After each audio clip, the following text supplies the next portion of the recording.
কোন শিল্প হবে ওখানে? চপ শিল্প, কচুরি শিল্প, মোমো শিল্প, কাশফুল বালিশের শিল্প? কোন শিল্প করতে গেছেন? তার শিল্পবার নামে ঢপবাজি করতে গেছেন। দেখুন, এই সরকার যে সর্বাঙ্গীন ব্যর্থ, এই বেলগাছের ঘটনা চোখে আঙুল দিয়ে দেখিয়ে দিচ্ছে। আপনি পাঠিয়েছিলেন রাজ্যের আপনার দাওয়াতে ইসলামকারী মন্ত্রী ফিরহাদ হাকিমকে, তিনি গিয়ে সেখানে কোনো সুরাহা করতে পারলেন না। মাননীয়ার অনুপ্রেরণায় সে জোয়ারের কিছু জল পাঠিয়ে দিলেই তো হতো।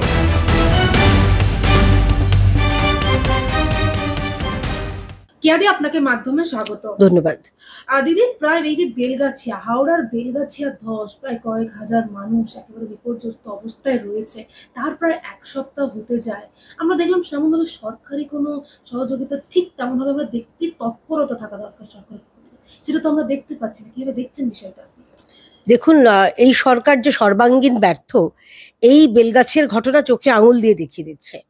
এবং সব থেকে বড় কথা, এই যে এতদিন যে এই জঞ্জালের আবর্জনার পাহাড় জমতে দেওয়া হয়েছিল কেন? মমতা ব্যানার্জি তো বলে পার পাবেন না যেটা বাম জমানায় হয়েছে। আপনার সরকার 14 বছর হয়ে গেল, আগামী বছর বাই বাই সেটা আলাদা জিনিস, কিন্তু 14 বছর হয়ে গেল আপনার সরকারের। আপনি এই বিশাল জঞ্জালের স্তূপ কেন জমতে দিয়েছিলেন? এবং সেখানে যে মানুষজন বসবাস করছে তাদের কথা চিন্তা করুন তো। তারা সর্বস্ব হারিয়েছেন, তাদের জীবন জীবিকা ভবিষ্যৎ সবকিছু প্রশ্নের মুখে। আপনি পাঠিয়েছিলেন রাজ্যের আপনার দাওয়াতে ইসলামকারী মন্ত্রী ফিরহাদ হাকিমকে, তিনি গিয়ে সেখানে কোনো সুরাহা করতে পারলেন না। বরং যখন ভারতীয় জনতা পার্টির বিরোধী দলনেতা গেলেন শুভেন্দু অধিকারী, তার উপর পুলিশ লেলিয়ে দিলেন। কিসের ভয় আপনাদের? সেই মানুষগুলো, তাদের মুখে একটু অন্ন, সামান্য জল, তাদের জীবন মানে বাহনের জন্য যতটুকু প্রয়োজন, জীবন ধারণের জন্য যতটুকু প্রয়োজন, সেটা দিচ্ছিলেন। সেটা সহ্য হলো না। কিন্তু এটুকু জেনে রাখুন, আপনি লন্ডনে হাঁটুন, front walking, back walking, side walking, walking, যত ওয়াকিংই করুন না কেন, আপনার সরকারও হেঁটে হেঁটে পশ্চিমবঙ্গ থেকে কবে বেরিয়ে চলে যাবে আপনি টেরও পাবেন না। কিন্তু দিদি, আমরা দেখতে পাচ্ছি দুর্ভোগ তো বেড়েই চলেছে, একেবারে জল নেই। যেখানে বলা, একজন মহিলা বলছেন যে দিনে 2 বালতি রাতে 2 বালতি জল দেওয়া হচ্ছে, কারেন্ট নেই, মানে দুর্ভোগ তো বেড়েই চলেছে। কিভাবে দেখছেন?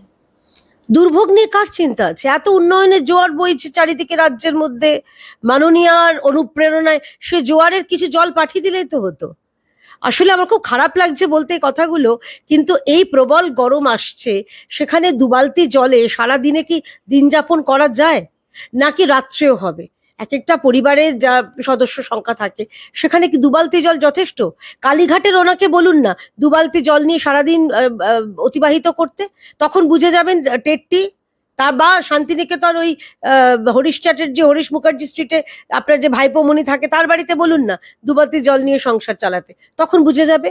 আসল বিষয়টা হচ্ছে, এই রাজ্যে না তৃণমূল সরকার, ওই যতই তারা মা মাটি মানুষের সরকারের কথা বলুন, তাদের কোনো মাথা ব্যথা নেই সাধারণ মানুষকে নিয়ে, তাদের কোনো মাথা ব্যথা নেই এই যে মানুষের দুর্ভোগকে নিয়ে। আপনাদের যা কষ্ট আছে, সংবাদ মাধ্যমের যা কষ্ট আছে, সেই কষ্টের যদি 1% তৃণমূল সরকারের থাকতো, তাহলে উনি ওখানে গিয়ে ওই লন্ডনে গিয়ে ওই front walking, back walking, side walking করতেন না। আবার আজকে শুনলাম নাকি শিল্প সম্মেলন করবেন।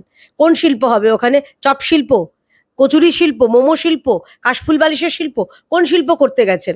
তার শিল্পবার নামে ঢপবাজি করতে গেছেন, আর নিয়ে গেছেন ওই কিছু লোকজনকে যারা তার সঙ্গে ওই ফ্রন্ট ওয়াক ব্যাক ওয়াক। আসলে ব্যাক ওয়াকিং করে মমতা ব্যানার্জি স্পষ্ট দেখিয়ে দিচ্ছেন পশ্চিমবঙ্গের অবস্থাটা। পশ্চিমবঙ্গ পিছিয়ে গেছে, মমতা ব্যানার্জিও পিছিয়ে যাচ্ছে। এটাই হচ্ছে এই মুহূর্তে বর্তমান পরিস্থিতি। আমি বেলগাছিয়াতে আবার ফিরে আসছি, আমার কষ্ট লাগছে। আমি কালকেই দেখছিলাম একটি সংবাদ মাধ্যমের চ্যানেলে, এক মহিলা, তিনি বলতে বলতে কেঁদে ফেলছেন। তিনিও তো মা, তিনিও তো এই রাজ্যের মেয়ে, তারও তো লজ্জা আছে, তাকে নিয়েও তো আমরা গর্ববোধ করার জায়গায় থাকি, কারণ তিনি একজন মহিলা বলে। কই আপনাদের তো তাকে নিয়ে গর্ব হচ্ছে না? আপনাদের ওখানে বরং আপনারা পুলিশ লেলিয়ে দিচ্ছেন বিরোধী দলনেতাকে আঁচড়ে কামড়ে রক্তাক্ত করে দেওয়ার জন্য। আপনাদের লজ্জা হয় না? আপনাদের লজ্জা হয় না যে রাজনৈতিক দল, আচ্ছা আমি রাজনীতির কথা ভুলে যাচ্ছি, আমরা মানবিক দিক থেকে, ভারতীয় জনতা পার্টি ভোট এখন দেরি আছে, আমরা মানবিক দিক থেকে গেছিলাম তাদের ওখানে কিছু খাবার, কিছু জল, কিছু তাদের পরিষেবা দেওয়ার জন্য। এত ভয় আপনার, এত ভয়, ভোটের ভয়, সবকিছু ভোট দিয়ে মাপা যায়, আপনার মধ্যে মনুষ্যত্ব নেই? এই প্রশ্নটা বারে বারে করতে ইচ্ছা করছে। এখানেই তো প্রশ্ন উঠছে, বিরোধী দলনেতাকে বাধা দেওয়ার কারণ কি? ওই একটাই কারণ, তাদের মনে হচ্ছে বিরোধী দলনেতা তথা ভারতীয় জনতা পার্টি জনপ্রিয়তা পেয়ে যাবে, ভোটের সময় তাদের ওই সিট দখল করার, আসন দখল করার, ভোট দখল করার, বুথ দখল করার যে প্রবণতা, সেইটা থেকে কোথাও যেন সরে না আসা যায়। তাই উনি আছেন লন্ডনে, কিন্তু উনি নজর রাখছেন এদিকে, এবং এখানকার মানুষদের, এখানকার যারা ওই পরিবারে যে প্র্যাকটিক্যালি পরিত্যক্ত হয়ে গেছে তারা রাজ্য সরকারের দ্বারা, কোথাও রাজ্য সরকার বুঝতে পেরেছে যে এখান থেকে আমাদের ভোট নেই, এদের ভোট ভারতীয় জনতা পার্টির বাক্স গেলেও যেতে পারে, আমাদের কাছে আসবে না, তাই তাদের পরিত্যক্ত, তাদের পরিত্যাজ্য করা হয়েছে। এবং তাদের প্রতি যে অন্য দল, মানে আমিও দেব না, তোমাকেও দিতে দেব না, কি নিষ্ঠুর চিন্তা করুন, কি নিষ্ঠুর সরকার একটা চিন্তা করুন, যে আমি নিজেও তোমাকে দিতে দেব না, পরিষেবা পেতে দেব না, অন্য কেউ দিলেও আমার আপত্তি আছে।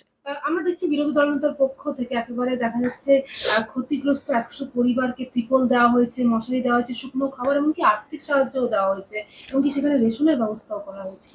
দেখুন, এইটাই তো ভারতীয় জনতা পার্টির মানবিক মুখ। ভারতীয় জনতা পার্টি সবসময়, মানে সত্যি কথা বলতে কি, আমি না একটু ইমোশনাল হয়ে যাচ্ছে, কারণ ওখানে বাচ্চা আছে, মহিলা আছে, তাদের কি অবস্থা। ভারতীয় জনতা পার্টির মানবিক মুখ এটাই। আমরা মানুষের পাশে দাঁড়াতে, যে আমাদের প্রধানমন্ত্রী সেটাই বলে দিয়েছেন যে সবকা সাথ। তুমি দেখবে না উঁচু নিচু, ধনী দরিদ্র, গায়ের রং ফর্সা না কালো, লম্বা না বেটে, রোগা না মোটা, তার কোন জাত, তার ব্যাংকে কত টাকা রয়েছে বা কত টাকা নেই, তুমি সবার জন্য কাজ করবে। এবং সেই শিক্ষায় তো আমরা শিক্ষিত হয়েছি, দীক্ষিত হয়েছি, সেই মতোই আমরা আমাদের সাধ্য মতন কিছু সাহায্যের হাত বাড়াতে গেছি। তাতে এত আপত্তি? আপনারা পুলিশ লেলিয়ে দিচ্ছেন, আমরা দিচ্ছি আমাদের, যাতে ওখানকার মানুষরা এই প্রবল কষ্টে তারা সব হারিয়েছেন, তাদের মাথার উপর ছাদ গেছে, তাদের যে যতটুকু যাদের যার সব মানে সঞ্চয় ছিল সব চলে গেছে, অতল গহ্বরে চলে গেছে। সেইখানে যদি ভারতীয় জনতা পার্টি তথা বিরোধী দলনেতা মাননীয় শুভেন্দু অধিকারী মহাশয়, তার নেতৃত্বে যদি কিছু সাহায্য করতে চায়, কিসের আপত্তি? এই প্রশ্নটাই তো আমাদের জিজ্ঞেস করতে ইচ্ছা করছে।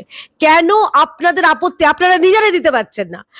আপনাদের ফিরহাদ হাকিমকে পাঠিয়েছিলেন, তিনি ওই মিথ্যে প্রতিশ্রুতি দিয়ে চলে এসেছেন। যেরকম কলকাতা শহরটা আমরা দেখছি, যখন জেলে গেছিল তখন বলেছিল কাঁদতে কাঁদতে, আমি সেবা করতে পারছি না। সেবার নমুনা তো আমরা দেখছি।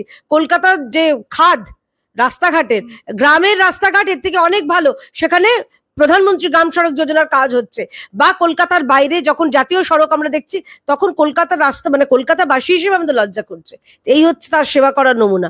এবং এই সেবার দ্বারাতেই, মানে কি বলবো, পরিত্যক্ত এবং পরিত্যাজ্য হয়ে ওখানকার মানুষরা প্র্যাকটিক্যালি তাদের এখন আশ্রয়হীন, সহায় সম্বলহীন অবস্থায় তারা রয়েছেন। এটা অত্যন্ত কষ্টের। এটা প্রশাসনিক ব্যর্থতা, মমতা বন্দ্যোপাধ্যায়ের ব্যর্থতা। ভাগার সমস্যা মেটাতে আমরা দেখলাম মেয়র ফিরহাদ হাকিম, তিনি সল্টলেকের নগরায়ণ ভবনে একবার বৈঠক করেছেন পুরো হাওড়ার পুলিশ প্রশাসন এবং পুরসভার আধিকারিকদের। এই ভাগাড়ের বৈঠকই বলবো, মানে যেহেতু ভাগাড় নিয়ে সমস্যার বৈঠক, এটা নিটফল কি? শূন্য। শুধুমাত্র একটু মিডিয়া যাবে, কাভারেজ হবে, আপনাদের মতো সংবাদ মাধ্যম যাবেন, এটা কাভারেজ করবেন, ব্যাস ওনাদের সোনাপানা মুখটা দেখা যাবে। এছাড়া নিটফল শূন্য।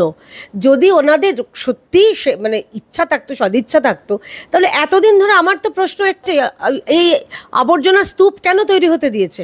আপনাকে আরও একটা কথা বলছি, এই 108 নম্বর ওয়ার্ড, যেই ওয়ার্ডে তৃণমূলের কাউন্সিলরকে গুলি করে মারার চেষ্টা হয়েছিল, আপনি চলে যান, এই পেছনে এখানে তো ঢাপা আছে, ওই ঢাপার মাঠে কত বড় একটা এরকম আবর্জনা স্তূপ, এবং সেখানেও অদ্ভুতভাবে দরিদ্র মানুষ কিছু তারা অস্থায়ী বন্দোবস্ত করে রেখেছে। কি ব্যবস্থা নেওয়া হয়েছে? কলকাতার মধ্যে আপনি বাইপাস দিয়ে যাবেন, সায়েন্স সিটি দিয়ে ডান দিকে তাকালেই আপনার সামনে এক নতুন পাহাড়, আবর্জনার পাহাড়। কি বন্দোবস্ত করেছে? আপনি তো বেলগাছিয়ার কথা বলছেন। আসলে এরা অপেক্ষা করে কখন এরকম কোনো দুর্ঘটনা ঘটবে, তারপরে এদের টনক নড়বে। তার আগে থেকে কোনো প্রিভেন্টিভ বন্দোবস্ত নেওয়াই সরকারের ধাতেই নেই। বলবেন সেই কোন কালে বামেদের জমানায়। আরে বামেদের জমানায় যদি শুরু হয়ে থাকে, আপনারা বন্ধ করেননি কেন? আপনারা এই যে ওয়েস্ট ম্যানেজমেন্ট, এই বিষয়ে কি কাজ করেছেন, কি বন্দোবস্ত নিয়েছেন? কারণ ওয়েস্ট, কলকাতা এত বড় একটা শহর, হাওড়া এত বড় একটা শহর, সেখানে ওয়েস্ট ম্যানেজমেন্ট একটা চিন্তার বিষয়। আপনারা কি ব্যবস্থা নিয়েছেন? উত্তর হচ্ছে শূন্য ব্যবস্থা। সব কিছু যেরকম রাজ্যের এই গত 14 বছরে বৃদ্ধি বলুন, উন্নয়ন বলুন, সব কিছু যেরকম নিটফল শূন্য, এইটারও নিটফল সেই শূন্যই।